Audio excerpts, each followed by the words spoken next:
High বন্ধুরা, good morning সবাইকে। তো আজকে তো প্রচুর ঠান্ডা পড়েছে। তুমি দেখো, তোমরা যে যারা সকালে উঠে থাকো, আমি তো সকালবেলা কাজে যাচ্ছি। এখন পুরো সারা রাস্তা কুয়াশা।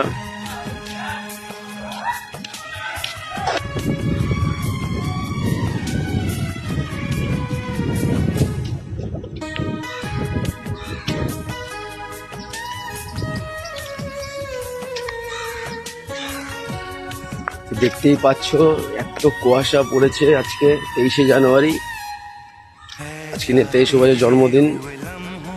তো আজকের দিনটাতে দেখো তোমরা, প্রচুর ঠান্ডা, প্রচুর কুয়াশা পড়েছে। আমার তো প্রচুর ঠান্ডা লাগছে, তাহলেও আমার কাজে যেতে হবে। কাজ তো করে সবসময় করতে হবে, কাজ ছাড়া তো কিছুই নেই। তোমরা যারা যারা ভিডিওটা ভালো লাগবে লাইক কমেন্ট করে দিও।